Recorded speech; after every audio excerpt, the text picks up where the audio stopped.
ચર્ચાઓ બહુ બધી ચાલી રહી છે જગદીશભાઈ. એવી પણ ચર્ચા ચાલી રહી છે કે 3 ટર્મથી જે લોકો હોય એને બહાર કાઢી નાખવામાં આવશે, એક પરિવારમાંથી 2 જણને ટિકિટ આપવામાં નહીં આવે. ઘણી બધી ચર્ચાઓ ચાલી રહી છે. નવા ચહેરા સાથે નવી ટીમ તો છે જ, પણ નવા ઉમેદવારો, યુવા ઉમેદવારો, મહિલાઓ, શું જોવા મળશે? What is your planning? ચૂંટણી સમિતિ પણ ડિક્લેર કરી છે અમે લોકોએ. જી, ચૂંટણી સમિતિ બેસશે, બોર્ડ મળશે, એટલે બધા જ પ્રકારના જે નીતિ નિયમ છે એમ એ દિશે ત્યાં ચર્ચા કરી અને સામૂહિક રીતે નિર્ણય લઈ અને દિશામાં આગળ વધીશું. ખાસ કરીને એટલે આ જે બધી ચર્ચાઓ અત્યારે ચાલી રહી છે કે ભાઈ એક પરિવારમાંથી 2 જણ નહીં, 3 ટર્મ, એટલે કે જૂના જોગીઓને પ્રાધાન્ય નહીં આપવામાં આવે, નવા ચહેરા આવશે, એટલે એ સંદર્ભે શું માનવું છે? ચૂંટણી પ્રક્રિયા, ઉમેદવારનું ચયન કરવું એક લાંબી પ્રક્રિયા છે. સૌથી પહેલાં દરેક જિલ્લાની અંદર 3 નિરીક્ષકોની પેનલ જાય. ત્યાં જઈ અને દરેક વ્યક્તિ, કાર્યકર્તા ઉમેદવારી નોંધી શકે એમ ઉમેદવારી ત્યાં આગળ નોંધાવે કે મારે ઇલેક્શન લડવું છે. જિલ્લા સંકલન બેસે, નિરીક્ષકો ગયા હોય બેસે, પ્રભારી મંત્રી, જિલ્લાના પ્રભારી, એ સંકલન થાય. ત્યારબાદ ત્યાંથી આખી પેનલ બનાવે. પેનલ બનાવ્યા બાદ ચૂંટણી સમિતિમાં લાવતા હોય છે.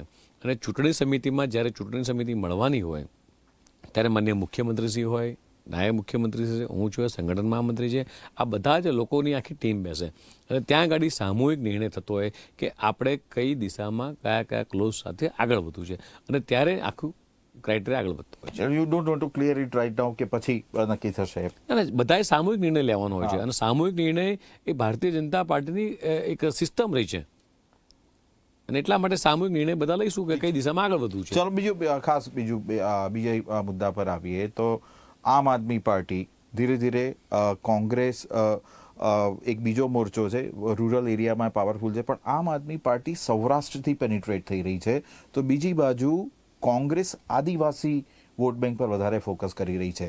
આ બે, સૌરાષ્ટ્ર અને ખાસ કરીને આદિવાસી વોટ બેંક, આવનારા સમયમાં આને સર કરવા માટે, આ બંને ફિનોમિનાને કાઉન્ટર કરવા માટે શું રણનીતિ? જેવી રીતે દિલ્હીમાં દિલ્હીવાળી પાર્ટીને જાકારો મળ્યો છે, આગામી દિવસોમાં જે રીતે પંજાબની અંદર ખેડૂતોને મારવામાં આવી રહ્યો છે, ખેડૂતોને જેવી રીતે ટેકાના ભાવમાં આંસુ વહાવવા પડે છે, જે રીતે પંજાબના ખેડૂતોનો આક્રોશ આપ મીડિયાના માધ્યમથી આપે બધાએ જોયો છે, આપે પ્રજા સમક્ષ પણ મૂક્યો છે.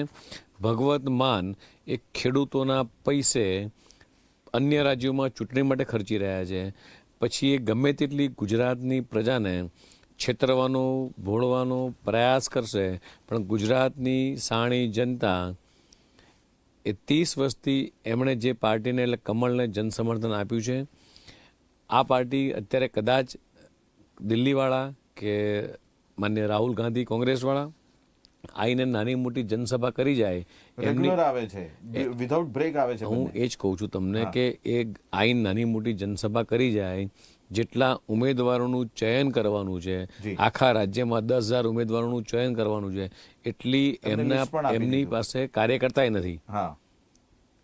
એટલા કાર્યકર્તા બંને પક્ષના ભેગા થાય તો એટલા કાર્યકર્તા બંને પક્ષ પાસે નથી.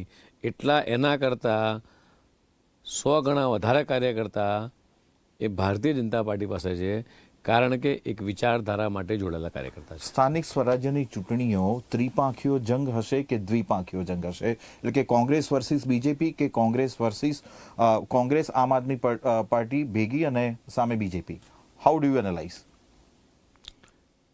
જે રીતે વર્ષો વર્ષ ચૂંટણી થાય છે એ જ રીતે આ વખતે ચૂંટણી થવાની છે. અને ભારતીય જનતા પાર્ટી જે રીતે ચૂંટણી લડે છે, અન્ય પક્ષને પણ ચૂંટણી લડવા માટે અમે કોઈને નાતો પાડતા નથી. દરેક જણ પોતાની સ્વતંત્રતા, લોકતંત્ર છે, ચૂંટણી લડી શકે છે. એમાં કોંગ્રેસ લડે કે અન્ય પક્ષ લડે, ભારતીય જનતા પાર્ટી માટે મને એવી કોઈ ચેલેન્જ કે મારા કાર્યકર્તાને એવા કોઈ પડકારો વધારે પડતા ક્યાં દેખાતા નથી. જાતિગત સમીકરણોની થોડી વાત કરી લઈએ જગદીશભાઈ, કે જાતિગત સમીકરણોને હંમેશા બીજેપીએ બહુ સરસ રીતે બેલેન્સ કર્યું છે, એ જોયું છે. મુખ્યમંત્રી પાટીદાર હોય તો આ બાજુ ઓબીસી માંથી પ્રદેશ અધ્યક્ષ હોય, અને જો ઓબીસી મુખ્યમંત્રી હોય તો પાટીદાર પ્રદેશ અધ્યક્ષ હોય. અત્યારે રિવર્સ છે, એટલે માનો કે એક ઓબીસી સમુદાયનું નેતૃત્વ આપ કરી રહ્યા છો ને આપ પ્રદેશ અધ્યક્ષ છો. તમને શું લાગે છે કે ગુજરાતની રાજનીતિમાં માત્ર સવર્ણોને વધારે સત્તા પર આવવાનો અધિકાર છે કે હંમેશા એ જોવામાં આવ્યું છે, તો બાકીની જે જાતિઓ છે, નાની ઇતર જ્ઞાતિઓ છે, એ લોકોને મેઇન સ્ટ્રીમમાં લાવવા માટે પ્રદેશ અધ્યક્ષ તરીકે આપ કોઈ ચોક્કસ રણનીતિ પર કામ કરી રહ્યા છો? ભારતીય જનતા પાર્ટી એક એવી પાર્ટી છે કે નાતવાદ, જાતવાદ, જ્ઞાતિવાદ, પ્રાંતવાદ આ બધાથી દૂર રહીને કામ કરે છે. આપે જોયું છે કે પ્રદેશ સંગઠન ડિક્લેર થયું, દરેક જિલ્લા સંગઠન ડિક્લેર થયું. આખો ગુલદસ્તો બનાવવાનું કામ એ ભારતીય જનતા પાર્ટી કરી રહી છે. આપ અત્યારે કદાચ અમારા જેટલા પણ ચૂંટાયેલા લોકોને જોશો, અત્યારે જે સરકારમાં નવું મંત્રીમંડળ બન્યું એને જોશો, તો દરેક જગ્યાએ ભારતીય જનતા પાર્ટીએ ગુલદસ્તો બનાવ્યો છે. પછી આદિવાસી સમાજનો ભાઈ કે બહેન હોય, એસસી સમાજમાંથી આવતા સરકારના મંત્રીઓ હોય, ધારાસભ્યો હોય, નાનામાં નાના સમાજના વ્યક્તિને યોગ્ય સ્થાન આપવાનું કામ એ ભારતીય જનતા પાર્ટી કરે છે. ભારતીય જનતા પાર્ટી ક્યારેય જ્ઞાતિવાદમાં માનવાળી પાર્ટી નથી.